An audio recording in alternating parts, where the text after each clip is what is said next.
Ennaku zino ng'akamwenyu tekakuva ku matama. Anti nafuna abantu abatuufu mu by'ettaka n'amayumba. Yosam Properties.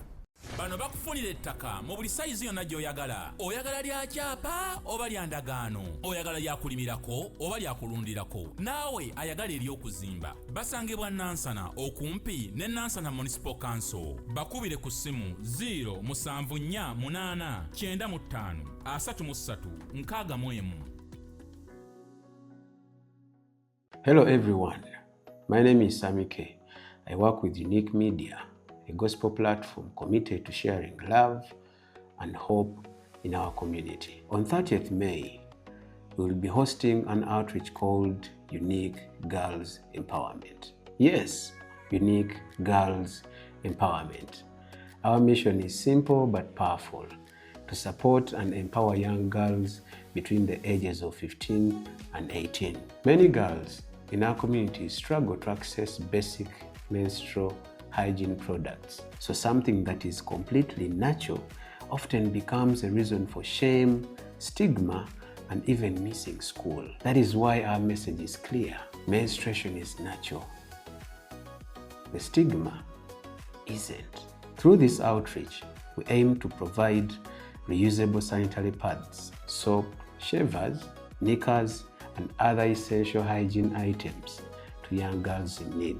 Our target is to reach 200 girls and remind them that they are loved, valued, confident, and beautifully created by God. But we cannot do it alone.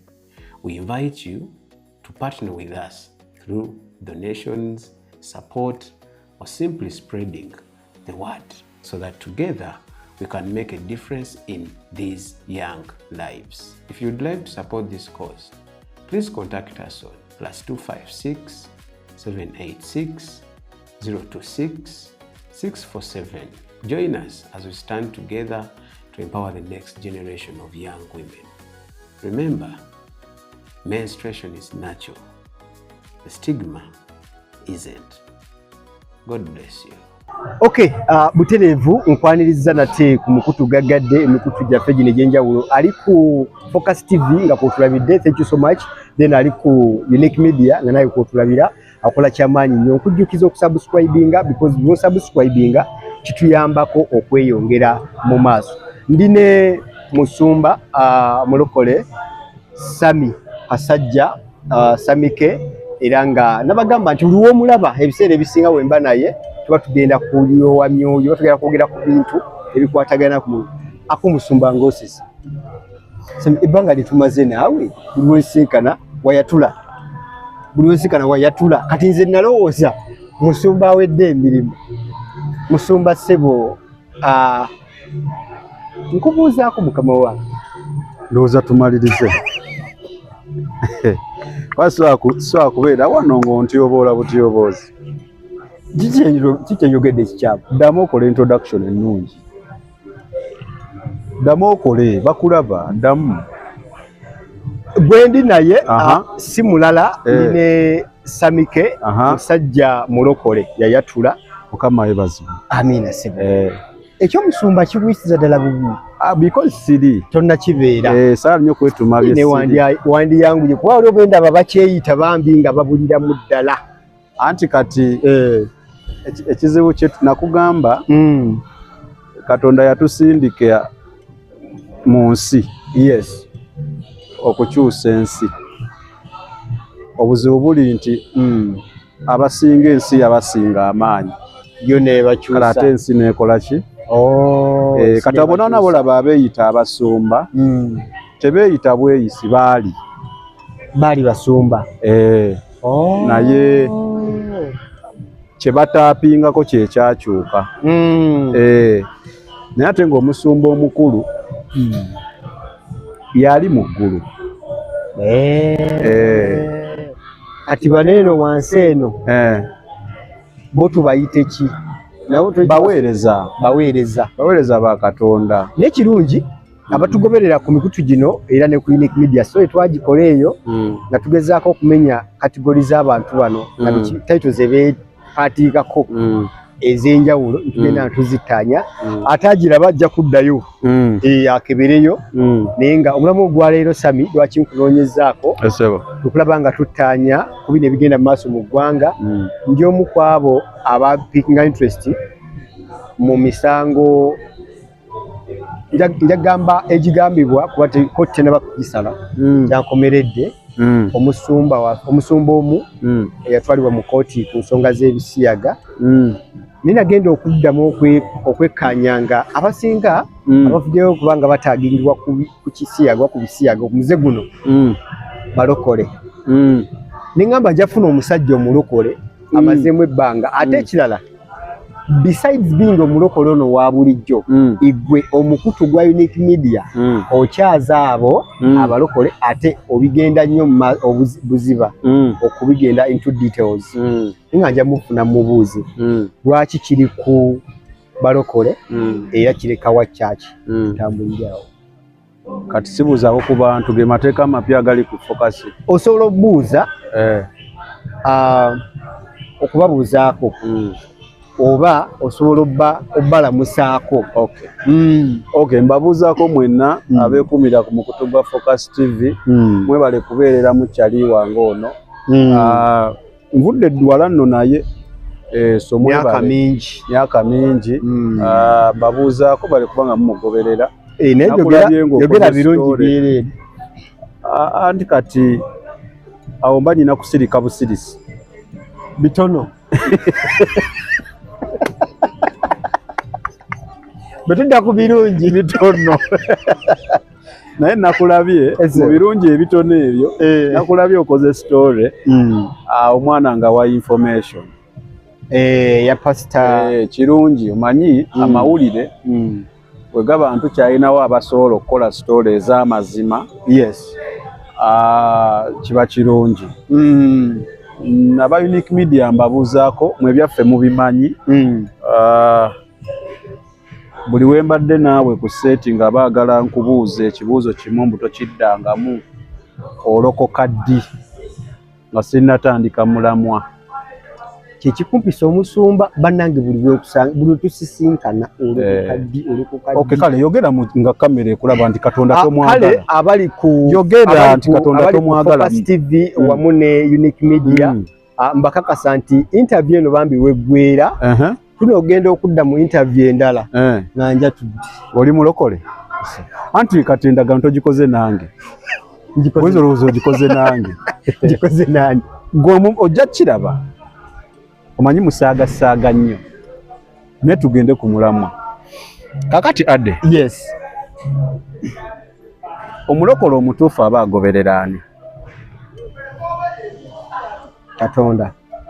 Katonda ali ebisiyaga nedda era ne mu kutonda omuntu esooka kutonda Adamu bwe yalabanga Adamu ono oba ali mu kiwuubaaga yamutondera Tomu yamutondera Eva musajja mukazi so kitegeeza Katonda takola ki tawagira mukwano guno gwa bikukujju amiina Katonda mubbi ne mu mateeka 10 tobbanga mweriri weebale kati lwaki abakola ebintu ebyo lwaki temugattako nti eyeeyita omusumba gundi abaana bagamba yabalya ebisiyaga ne tutagamba mulokole kuba taba ne tutagamba musumba allegations zisobola okubeera nga yambu anti kakati adde kituufu allegations zisobola okubeera muzambu naye ate era omuzungu n'agamba there is no smoke without fire n'ekirala kyesaagala gendamu nnyo Bujingo mumanyi nsumba Bujingo mumanyi bamwogerako bingi emyaka gyonna bamwogerako wali okiwuliddemu ekyebisiyaga Ssenyonga mumanyi Ssenyonga mumanyi namulabye ate akaka Ssenyonga atadde akaka omuwulirako nga bamuteekako ekyebisiyaga Ssenyonga yennyini yavuddeyo n'agamba muleme tisibwatisibwa buli ayinayo ekyekuusa ku mazima gano ye wali omubaakinga. Ekibuuzo kiri nti emyaka gyonna era ne babisiba ku ggwe buli mulundi ggwe. Nina ne kakilipu mbadde akakusharingira ku TikTok, which was 2012 over. WBS yakuba story ye mwali omwami gomita mu Colors David. Ate ye teyavana mu byambu, ye yali mu kamera nga akakasiza ddala. Exactly. So kati ebiseera ebisinga nze byesagala gendamu kanze ku kibuuzo kyombuuzizza nti obulokole tebabweyita bweyisi. Nze ndi mulokole. Tovaayo buvina ogamba nze ndi mulokole. In fact wosanga n'omuntu eyeeyita mu nze ndi mulokole manya si mulokole. Obulokole bikolwa. Era adde senga olokoka leero. Nsobola okutunuulira ojo oyinza okuŋŋamba ndokose. Naye ntunuulira nnyo bikolwa byo. So si bigambo. Era nsobola ne ŋŋamba bambi sajja kyalokoka ku New Best Hotel tekikyagendayo. Tekikyagendayo kina kitegeeza. Tekikyagendayo. Tekizungirayo ennaku zino. Nsaba ogereza ekirala. Okay. Gereza ekirala. Awo nedda. Yinza okugamba sajja kyalokoka. Kyalokoka. Ensawo yavaamu omusota awabi. Ensawo yavaamu omusota kigaba. Adde oli mukaba bannange otogaba. Ebyo tubadde tujja byogera off camera. Ate era buli woba ogenda okukwata mu nsawo. Ensawo ebeera okweyogerako biki byekoledde kibi. Ayogera. Bayibuli tekikkiriza ekyo. Anyway, kyengezaako okujjayo nti byokola ebikolwa byo oba oli mulokole oba nedda. So si bigambo. So okweyita omusumba tekimala. Ebyobusumba obikola. Kakuzeeyo ekibuuzo. Yesu senga abadde wano omusumba omukulu kyogamba senga allegations ezo bazimuteekako. Kyogamba Yesu we yabeererawo ebisiyaga tebyaliwo. Byaliwo era. Byaliwo oba twalaba ku mirembe gy'aba Sodoma ne Gomora. Baabimusibakokko. So kati kankubuulire adde. N'okubeera nga ekisiyaga ne kyaki biri mu sentence y'emu kyokka kimala okubeera nga abalokole tuli disgraced. Kitegeeza twava dda ku mulamwa dda. Just ekigambo kisiyaga kusemberera kubeera mu kyaki because kyandibaddewo ekiti nti mwami gundi ku kyala ali ebisiyaga. Yes. Naye kyaki evuddeyo eyamba omusumba gundi abaana bano abayamba. Nibwe tulaba mbu kimalamu amaanyi nti ate abavubuka badduka mu kyaki lwa bisiyaga. Kyaki yandize mu community. Yes. Okujja okunona aba victims bano okubabudaabuda. Ate kati badduka mu kyaki. Bagende eri wakiri bwetaayize. Exactly. Okimanyi nti abantu bawulira emirembe mingi mu bbaala okusinga mu kyaki ennaku zino. Naye nga kyandibadde vice versa. Omuntu yandibadde ava mu bbaala n'agenda mu kyaki. Okategedde. Kyenkugambye kiri mu ntandikwa nti waliwo abaagenda okukyusa abantu mu bbaala balokoke babajje mu bbaala baleeta mu kyaki. Bwe baatuukayo mu bbaala ebbaala yabakyusa bukyusa baalemerayo. Because sitaani akola waati. Atandika mpola agendayo n'agamba agenda kukyusa baliyo. Exactly. Ogenda okkakkana ng'ate kati yasikiriza bala ogendayo. Kuba sitaani akola waati adde. Akimanyi nti adde ojja kutya oyingira akasiisira. Kyogenze kola ki? Kweraguza. Oli wa .com bakulaba batya. Kakati ye kyakola wakyusa musajja wange ng'oyo nga badde aweereza Katonda. Amulekayo mu kitiibwa ky'embwa eky'okuweereza Katonda. Naye the question is ku tayimu eyo aba ataapinga wa? Awo ko gy'ataapinga we wakyuka. Omwoyo ogumulimu gwe guvaamu omutuufu ne mutuulamu omukyamu. Kati olw'okubanga ffe tulaba adde yasigaddeyo omu. Yes. Naye omwoyo ogumulimu guba gwakyusiddwa dda. Adde aba mulala because adde si gwe mubiri guno gwe mwoyo oguli munda. Omwoyo guno gwe gujja n'ebikolwa bino byemba nkola. Kyova olaba omwoyo gwe gukuyingiramu omuntu atandika okukola ebintu naawe n'okwata ku mutwe n'ogamba naye omusajja oyo akwata atya akaana kaako emyaka 3 kijja kitya tekisoboka ku baana ab'obuwala bali mu kkanisa eyo lwaki alondamu musajja kyola omuntu ajja kugamba niyo omusajja oyo ku Bati Valley yali wanjawulo ng'enjiri ya eno gye yadda neeyo ku Bati Valley byanjawulo mwoyo omubiri gwe gumu naye mwoyo ono byakutumanga luli byakyuka kyova olaba ojja kwebuuza nti bannange ku bakyala abali mu Uganda kale ku bamalaaya oba oyagala kwonoona oli n'abalekawo bonna nadda ku musajja ate nga n'ebbeeyi baagisala gwamanya amabeeyi muli kyali wangaawo Ebuloni yabadde era mubanti bagamba mpulira g'oyita naye kati Ebuloni waba akunyumiza ku mabeeyi tegeeza muteesa olumu ne mugula naye kale kyengezaako kugamba kikino kyengezaako okugyayo kikino ogambye Ebuloni yabadde akunyumiza amabeeyi kyeza badde mugamba basaamu we nasemba okugendayo baali bati wulira era emboozi yavudde ku show nga wano we tuli nga munyumya ku by'abamalaaya mubuuza ddala omuntu osikirizibwa otogendewa omusajja waliyo ate bamalaaya bakola ki kati ye naŋŋamba ebbeeyi bagisano gikola ki sikavuddemu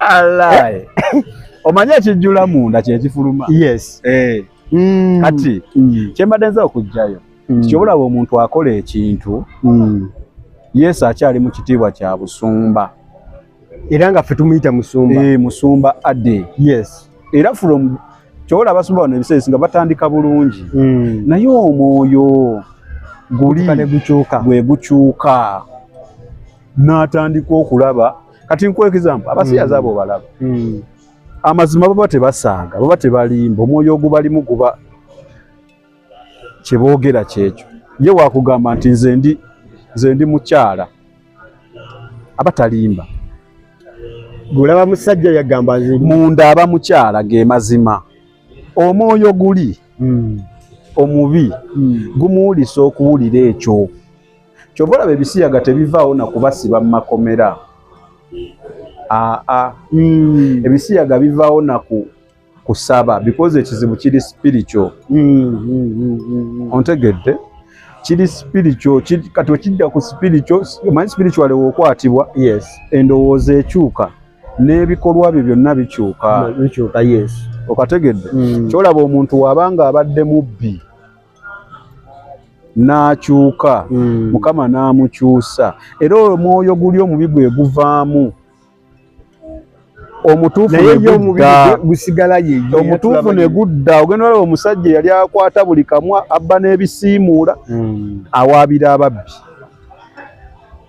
nga ne boogezako musikiriza akwogera omwoyo guli gwagenda kikyengezaako okugjayo ate nti mulekerawo okugatta obulokole bwonna ku bisiyaga abantu mubakwate ssekinnoomu lwaki nagenze nenjogera bwentyo nti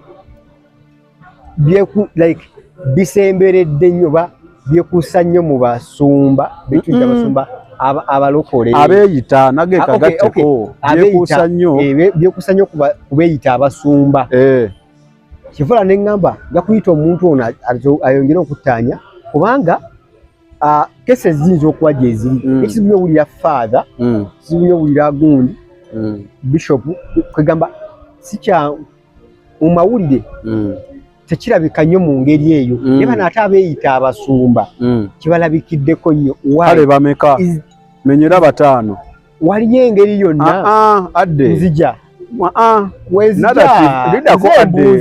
kituufu embuuza gwe noddamu tofaayo mbadde nsaba nkubuza ekibuuzo narrative gye mutambuza mu mawulire nze gye saagala nti abasumba mpa amannya 5 agali mu mawulire mpa amannya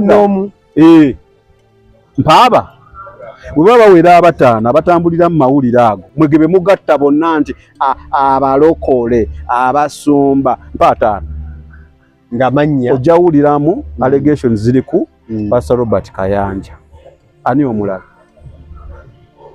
Ogambye basumba mpa omulala. Omanyi ebijja bikugamba ofu kamera. Nedda. Omanyi lwaki obingamba ofu kamera? Lwaki njogera bwe nti allegations nti ono avuddeyo publicly abantu bataliko pikinga interest mu kiki. That's why tusobola okwogera nga bwe kyogerwa kati. Anti sikiwakana allegations wezi. Naye ate n'ekirala bagamba mu Luganda bagamba omulya mamba ab'omwe mwagala kitwala mutyo kale. So kati kiri kyobadde nnyonnyola kiri kyogambye nti kya nnaku okubeera nga emuze guno bagukuusa kuki ku church. Yes. Ate era n'ojja n'ogamba kyandibadde kya buvunaanyizibwa ne tukiteeka ku omuntu si entaya. Wembadde nzija Sami igwe nga Sami olowooza waliyo motive endala esukka ku kino weeri ki? Motive esooka kukyayisa bantu church nga bakozesa baani bakozesa mwe bannamawulire. Kyolaba nkubuuzizza mpa 5. Kati wanayincha atamanya asoma amawulire ku social media ayinza okulowooza nti buli musumba oba muli buliweereza wa Katonda. Okay. Towulira nko gundi nga bamusiba tebabi allegation tezajjako ku Father Musaale emabegako nga temwakikuliriza nnyo. Ekyamusaala kyaliko ekyokugamba nti bafather okuwasa naye kuwasa in a sense nti kuwasa owasa omukazi ate nga kikotana nekiri. Okay, kati katugende wetu ki abakatuliki bagamba ki father tawasa. Kati ekyo kyo nga temwakigira nnyo kyakubwa twakikuba twakyogerako Sami. So motive eriwo adde kukyayisa kukyayisa bulokole. Okay. Kyola sitole y'obulokole wabaayo ebirungi ebyo mubibuusa amaaso ebijja mu mawulire ebyo byo mugamba kya bulijjo which is okay kubanga kibi nga mukiyimusa tekyandibadde kibi n'okukuba toki mu bantu abo naye ekibuuzo kiri nti mukubamu toki mutya. So kitulekawo nga church bwe mutandika okukola ebintu emotivu y'abasajja bano efunika wakati abantu bawulira amaanyi bawulira eddembe lingi okuleka omwana waabwe emabega ddano omuleka ku church. Edda abaana twabalekanga ku church. Edda abaana twabeesiza era nga wuwulira eddembe nti omwana wange namulese wa church yaabwe. Exactly. Naye mmwe kye muliko allegations ze muwulira mukisiiga ku church yonna. Ontegeera motive eriwo eyokukyayisa ki church specifically okukyaya abantu obulokole. Motive kyendala motive endala eriwo of course eyo nagyogerako mu video ze twakola edda kintu kino okufuna publicity. Ekintu kino okiraba oba okyogeddeko mu bulungi oba mu bubi okipromotinga. Kati waliwo omwana age olaba video yange yebuuza ebisiyaga kiki atandika okunoonyereza. Yes. Otegedde naye ate at the end of the day tosobola kukyewala. Amawulire we gajjira mmwe nti mmwe stories zino muzoogerako in the sense nti mulinga bakifudde ekya bulijjo. Engeri gye tukyogerako exactly mulinga bagamba kiri okay. Sami bwevaayo mulimu ku stories ze nakola naleeta omusawo. Lwaki naleeta omusawo nganze okwongera okulaga obulabe n'obukyamu oba n'ebiki ebivaamu singa omuntu yeetaba mu kikolwa kino awo mba nkola ki? You're enlightening, you're educating. Nkireke nedda anti mba njagala Sabi nkugambye ng'ogenda mu kikolwa kino these are the consequences ezikivaamu awo mba nkola ki? You're educating. wembani kwedikentinga is it like nkusikirizo kyetabamu oba bameka abakola kye wakola simanyi because nze nalowooza nti omwana ono abadde ayira interest oba abadde atandise okupinga interest bw'anaawulira omusawo kyamugamba ekiyinza omutuukako asobola okwekuba mutima n'agamba nze okutuuka okutambula nga bansabise pampa kankole ki kankireke nze okutuuka mu biseera byange eby'omu maaso nga balina kunkolako sajjale adde njagala ompulirize bulungi nze ndi mulokole sikyegaana nze Katonda gwe nzikiririzaamu yatugamba omukyalo omu omwami omu n'omuki n'omukyalo omu kitegeeza tawagira biki bisiyaga ekyokubiri kyenjagala twogere nga it's a fact yes ebisiyaga makanisa mwebiri ompulira mwebiri that is the fact ngera webiri mu muzikiti that is the fact ng'ebiri mu bakatuliki ng'ebiri mu masomero ng'ebiri wonna mu mabaala muki nze ndowoozawo nti bwe tuba ntuvumirira ebintu bino ffenna nga tukkiriza nti bibi leka tubivumirire nga tetukipersonalizinze nti church tubivumirire entire nkubuzeeyo ekibuuzo walabye ebintu bya Keeni mukalakasa yabikolera mu church so kyengezaako kulaga nti okay tukkiriza mwebiri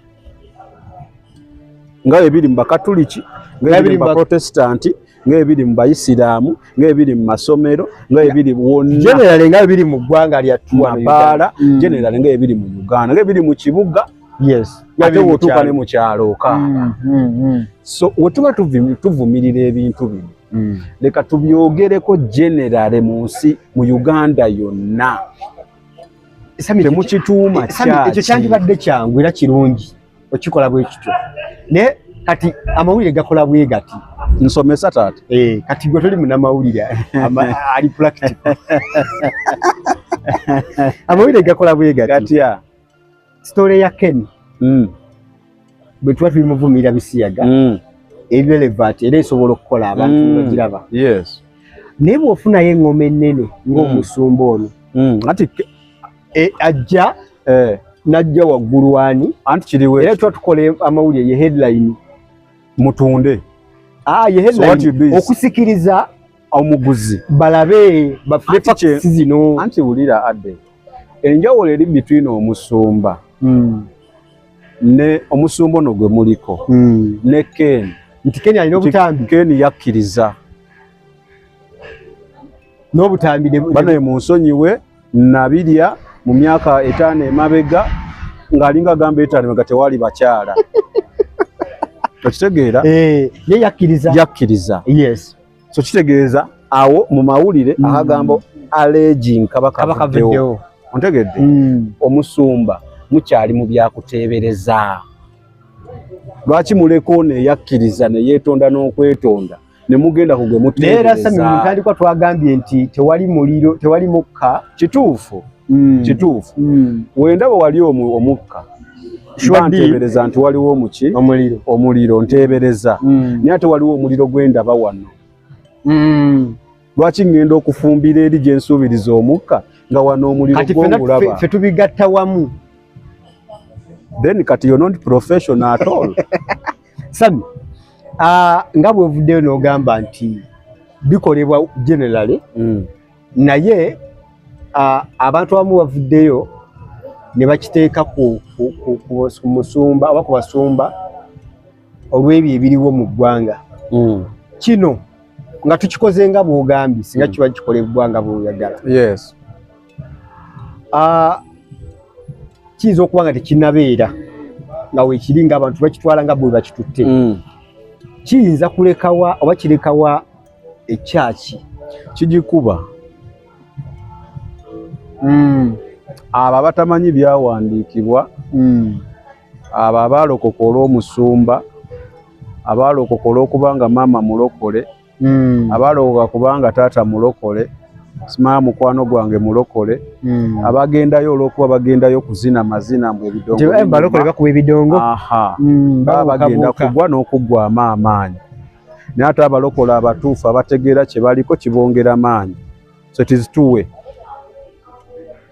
omulokola amanyi kyagoberera kimwongeramu amaanyi yes kubanga ne Yesu yennyini bwe yali akola emirimu gye egy'okubuulirira waliwo abajja nga bali against naye tekyamujja ku mulamwa gwakukola ki yes kati omulokola omutuufu omulokola omutuufu amanyi kyaliko yeyongera amaanyi nakutegeera because ebintu bino ebisinga ebigwa mu kyaki byawandiikibwa ebirina okutuukirira because bitatuukirira tuba tugenda kukuba mukama waffe ali mu ggulu ebituli kino wakitugamba nga tukiraba kati bano nga bwe ntera okwogera ne kyali wange be baatuula mu ŋŋoma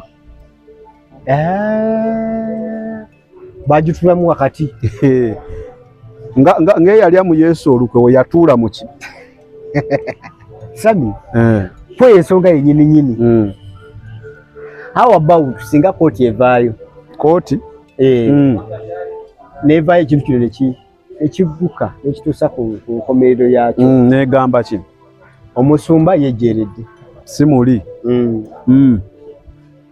kyetusaba nze kyensaba siganyi okakasa kyosaba nze kyensaba okutereeza ekkanisa okutunda akantu ko n'amawulire oza kyosaba kale gwe lwaki oteeberereza ngambye nsaba kooti eveeyo eyogere amazima oba okeveeyo ne ripooti ey'enkomeredde nti omusumba yejjeeredde takola ki tabirya n'ate era assumption tesobola kuvaawo singa kijja ng'omusumba kifu abadde akola ki what will happen or what will be done. Okay, kino zikiriza nkiddemu wenti omusumba mulokole kukyayogera era bangi nnyo abamugoberera yes olw'enjiri ye gyakola Bayibuli egamba ebya Kayisaali n'ebya Katonda waliwo amateeka agafuga obulokole waliwo amateeka agafuga ensi gye tulimu yes question eriwo eti senga kooti evaayo n'egamba nti omusumba alya okusinziira ku ABCD oba omusumba talya spiritually kale ebyensi bisazeewo ng'ebisazeewo ebyo biramudde n'ekiddayo eri musumba ye ng'omuntu ye mutima amanyi ki mutima we yeekuba mu ttooki alya talya awanga Katonda tatunuulira bino tatunuulira adde byayogera nti ze golaba ndi muntu mulungi waliwo najja okwogera no mu kamera naye nga bwe mudde wali ebbali kyola nakugambye nti byonna ebisalibwawo mu kooti eya Kayisaali biyinza okumalamu amaanyi abalokola abatategeera kye balimu naye ate byongera nnyo amaanyi abo bategeera yes because spiritually adde spiritual world yefuga ensi eno gye tuliko erabwako physical world okkiriza tokkiriza exactly kati okkiriza nti waliwo abalaba mu spiritual world oba nedda webali kubeera nga bwe tugambye mwoyo ayitiramu ggwe n'akuluŋŋamya ebyo ebikolwa bye tugenda obbiraba nga mwoyo yamaze dde okusalawo spiritual world efugwa baani awo kati gye nkutwala wa university kankuzze wansi nsonyiwa adde obadde okimanyi ebitundu 46 n'obutondotondo 4 be baana ab'obuwala abava mu ssomero buli mwaka nga bali wakati w'emyaka 15 n'emyaka 18 ebbula lya ssente ebikozesebwa mu nsonga ezaabwe ng'abakyala bye bimu ku ebyo ebibaviirako okuva mu ssomero nga bakyali mabujje. Unique Media Menstrual Empowerment 2026 twesowoddeyo okubeera omukisa eri abo abatayina. Twegatteko tudduukirire bannakazadde b'eggwanga ab'enkya ingero 11:25 emmeme gabagaba inaagejjanga afukirira naye alifukirirwa waayi ekyo ekitono ky'oyina kiba omukisa eri omulala nga tufunira abaana bano ebikozesebwa omuli reusable sanitary pads sabbuuni shavers engoye ebaafu oba bucket na kyonna ekikozesebwa ky'osobodde ky'olabanga ekitalina makulu gy'oli kya mugaso nnyo eri omulala obuyambi osobola okubuyisa ku noti 786 noti 26 okugaba guba mutima eri oyo yenna akiwulira wabula si kyabuwaze ng'ennaku z'omwezi 3 omwezi ogwokutaano 2026 Unique Media Menstrual Empowerment. Wovoola ennyo tugenda ku producer nja mugamba akole ki abikatinga abikomyawo obusungu byakayisaali nga bungi eno tunyiiga eno munyiiga tunyiigamu kyenzyawo kikino nti abategeera obulokole yes kubanga bayibuli egamba abo abagoberera ebiki bye nalagira amateeka gange be baana bange abagoberera ebyo bye nalagira be baana bange kitegeeza omwana wo oba omulaba omwana wo alaba taata we sikyo tuli wamu kati omwana wo aba alaba taata we kitegeeza abali ku ludda olwo tebasobola kuggwamu maanyi lwasonga bamanyi amazima amatuufu then abali ku ludda luli olulala olwammwe olwandi mulokole naye nga tomanyi byolimu bo balinze bya kayisaali asalewo kooti nsobola sanya okubeera nga sinayatula nga nkola byonna byonna ebyomulokole byakola omutuufu awo mbeera ki obeera osobola okukola otya nga nkola byonna omulokole omutuufu oli gwe wansiigira ekifaananyi nakukyaza ng'obikola ebyakola nga sinayatula baki obeera muntu mulungi kati nze nteeka eno era obeera anti kankuddemu akitwagala nkuddemu kati onetanyo example ate ng'oteeka mu sayidi eri anti kankuddemu nkuddemu ddamu naye tovoola like togira wandigirira ne sooteepu n'onsiba emimwa nemanya nti soogera oba oluddako mpa script gyemba ngoberera ansa kanjogerewo enti mu nsi eno tewaliyo nyinyogoga sinyogoga olina okuba sayidi koogwa tosobola kwagala nnyo mukama nga n'ekibi okyagala tosobola kugamba mu sitaani katonda ttaano wange nnyo naye ne sitaani mubuuzaako olumu tekiŋŋaana mubongako naye katonda ate kyali wanze nnyo tosobola kunjagala nnyo mbusami nkwagala nnyo naye ate nga ne mulabe wange asinga muli muti anze mwenna sibayinaako buzibu kisoboka awo nzivodde tovodde oyogedde amazima so kyengezaho okulaga ki spiritual abali strong bagenda kusigala bino byemulaba babiraba dda bayinza oba babiyitako dda nageza mu comment section nga abantu bangamba muli mu kulwana kyaki anti kyaki tebagirwanira wano kyaki yeki adde kyaki yeki anti buli muntu asobola okyogira mu perspective eyiye because ojja online oga muli mu kulwana kyaki abanga ategeeza tuli mu kulwanyisa obulokole kubanga oli yataddewo comment actually kweri focus oko so obulokole kyaki ye bwe yakyogedde naye mu bwongezi kyanzijidde tategeera alinga agamba nti tuli mu kulwanyisa ki ali mu butamanya kati kankubulire amazima kimanyi ne interview najja girabe bulaza kankuddemu togwamu maanyi oba oli mulokole President Museveni oba gavumenti efuga eggwanga lino eya General Museveni neweekera ku makya negamba okuva n'olwaleero mpeze amakanisa g'abalokole gonna era buli we gali kati barracks buli we gali olwadde mboteekawo kyonna kyotaddewo era siddamu okulaba omuntu yenna asaba mbu mulokole. Omukulembeze nga yavuddeyo n'akyogera. Wano njagala w'eddiini n'agyogera. Tasobola kumalawo obulokole. Tebusobola kuvaawo. So obulokole si bizimbe. Ddiini. Si ddiini nakikugaana ekyo. Nzikiriza. Senzikiriza tebeera wano. Kugamba nti eyo kyakigaggadde yerimu enzikiriza y'amaanyi. Nzikiriza talina head office wano. Muffe tutuula Roma. Nti lutikka eri wano. Mbu abakulu baatudde ne tulaba omukka omweru guba mweru muddugavu. Guba mweru. Mbu omweru ne gufuluma kati atufuga y'ono oli yafudde. Tetugendayo.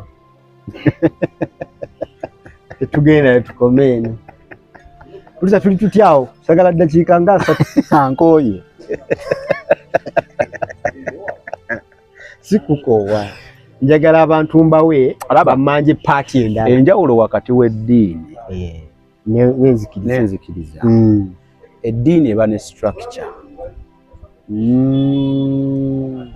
Era n'obukulembeze ne bubaawo. Era eba ne wansi. Era obasanga bagamba kati oyo yeekutte bulungi atuuse ku ddaala lino naye ajja ontegedde. Kyobola ne bano kati banansonyi ne kampa example y'Obukatoliki. I think ekitiibwa ekisembayo waggulu ye si ye Papa. Naye ate munnange father waffe ow'okukyalo eno tasobola kugenda mbu naye ali ku bebasuubira okufuuka baani. Si kyo? Balina gurupu gye bakola. Balina criteria ze bayitamu. So kitegeeza bano bayita mu structure yonna. Era waliwo n'amateeka ge baateekawo ge tulina okugoberera. Abalokole amateeka agaffe gali mu mutima nzikiriza teri akubeerako. Gwe kennyini gwe yeebeerako. Sami ekyo tekireeteddewo omukisa abantu bano buli omu okulowooza kubajjukira ne bavuddeyo Mukama ne balabikidde ne bafuuka abasumba betugobera b'ensi beegoberera bafunye ettutumu bafunye ku ssente. Tekireeteddewo omukisa abantu bano okulowooza nti nange bwe ntandikawo kyaki ne nfuna abagoberezi ngenda kubeera nga musumba oli. Anti obuzibu bwebo otandise kyaki kubeera nga musumba oli. So kikola kikolebwa mu bukyamu. Kiba mu bukyamu. Already motive gy'otandikiddeko ekkanisa nfu. Olina ajja n'abuulira ekigambo naye ng'abuulira kusikiriza afune abagobereza abangi. Katoyo taba mulokole aba yeerimbise. Bayibuli egamba tuli balabira ku ki? Bikolwa byabwe. Kati gwe adde naawe omulaba omuntu ayogera njiri esikiriza. Ate ng'ogamba era ogenda okeera ku makya ng'alina abagobereza abasinga obungi. Ataba mulokole. Obulokole bulina amateeka agabufuga. Gaba mu mutima. Omulokole yeetegeera n'omulokole munne. Spiritually they connect. Siira kugamba. Osobola okungamba nti oli mulokole. Naye nga wenagambye. Ebikolwa byo mbiraba. Nze ndi ntya. Gwe adde oli bubeezi muntu mu sinamba kwatula bwatu mulungi. Nenga amazima gante weeyisa bubi. Ontegedde. Kitegedde. Abantu tulaba atemba mazima. Obulamu bubuzi kantu katono nnyo gattamu okuyamba abantu charity zikole. Nyongereko naako. Kwa byo Katonda byayagala. Okay, mbe kwase kino mukye mbadde nkola ngaziyemu gaziya. Then oyatule. Kale. Kubanga oyatula ofuna tiketi ekutuusa gy'olaga. Kiba kikulu nnyo. Ne onajja n'emigugu gyonna ng'ova Amerika. Ebirungi byonna obireetera abaana ba Uganda abali mu bwetaavu. Tosobola kuyita ku kisaawe kya Amerika. Tosobola kutuuka Uganda nga toyina tiketi, toyina visa. So weetaaga ebintu ebimu okutuuka.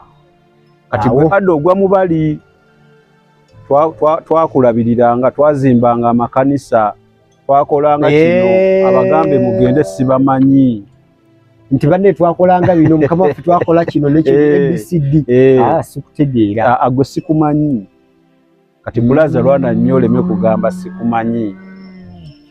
Kale Sami nsaba abatugoberera oba abatulaba ku mikutu gyaffe gino egy'enjawulo abali ku Unique Media abali ku Focus TV omukulu leero munzikirize tukome wano twadde tuze kuttaanya ku kino ekigenda maaso mu ggwanga lyattu Uganda benna banfunye omukisa omulala era nja kuba mukyaza nabagamba buli wondaba naye tuba tulina topic tuba tulina emiramu egy'enjawulo etugenda okutakolingako so omulundi guno olwaleero tukome wano nsanyukira oba neebaza ggwe wenna atwalire okuva eri gye twatandikidde mpaka wano sami okuleka nga olina akatalekeka akatalekeka ekisooka ennaku z'omwezi nga 3 May nga 3 May 2026 nga Unique Media tugenda kubeera nga tuyamba abaana kusina kubayamba kubadduukirira abawala abali wakati w'emyaka 15 16 ate tobisalamu manyi fitina olumu olina nnyo nze nsabye akatalekeka kakati emyaka 15 16 abaana bantwala batwalira ku sanitary pads naye tugenda batwala reusable reusable oba osobola okugikozesa n'ogyoza n'ogyanika n'ekala damu n'ogikozesa abaana bano bwenzo kiraba ng'ekya layisi ekitono okufuna pads wano mu Kampala naki ne mu byalo eyo abaana bakozesa abaana bali eyo nga bakozesa bugoye ate nawulidde nti obugoye bubookya abaana bali eyo bavudde mu by'okusoma lwebyo yes so twagala batwalira reusable pads twagala batwalira shavers twagala batwalira buckets twagala batwalira toothbrush toothpaste twagala batwalira knickers twagala batwalira n'ebintu ebirala byonna ku mulundi guno muli ku girl child gye tuliko era twagiyisa Unique Girls Empowerment era nga twatambulidde ku mulamu ogugamba menstruation is natural stigma isn't kaze mu Luganda bakategeera nti okugenda mu nsonga omwana obuwala kya butonde stigma isn't naye okutiisibwa okubeera nga akangibwa oba okutiisibwa so si kya butonde exactly so Sami nebaza omulamu gwo gwe muliko nga Unique Media era nga focus nakugamba nti just kubeera nga tukipinga in touch very soon nange ejja kubaayo kyekutte abaana ab'obuwala mbeere nga nange nzirukira omulango bajja kuba beeyanziza kuba mmanyi nange omusajja gwenna musajja mulokole naye byemugamba oluusi yogera so nsinziira wano leero ku mukutu gaggadde ogwa Unique Media ne Focus TV neŋŋamba nti kozi eno gye baliko kozi nkulu nnyo ebintu ebisinga nze mbikozeewa kuba nti mbadde mbikolera mu bavubuka nakulabanga mbavubuka ne kozi eno bwejja ate nange sobola kulemwa kubeera kituntundu ku yo era ojja kulabira awo ssebo yanziza nga nange ntaddeko naye era nnyongera okujjukiza abalabi baffe abatulaba nti oyinza okuba gwe olina kikalu nga gogamba ezo reusable nzirina tuzinona enamba z'essimu kwezi ku screen abakulu abanoonyeeko aba Unique Media babe nga bakikola ekyokubiri kye bannyambako kye bakolera ekirungi ennyo abamu kye batasanyukira ebintu byabwe bya kamera lwaki bya kamera nti bwe tujja ku TV eno tuyogerako kitegeeza tuba tulina okulaga omuntu oyo gwoyinza oba toyagala nga sekinomu kulaga nti wayamba naye ate waliyo ayagala okulaba ddala bye bayogerako byatuukirira so yensonga lwaki bwe bakoze donation zino bikwatibwa ku kamera ne bikulagibwa otherwise tukome wano olunaku olwaleero tujja singana mu vidiyo ezijja mu maaso for now bye bye. Ebyo by'owulidde oba ebyogeddwamu episode eno si birowoozo bya Unique Media nga channel awamu n'abagikulira wabula birowoozo by'abantu ssekinnoomu mu kiti kyabwe.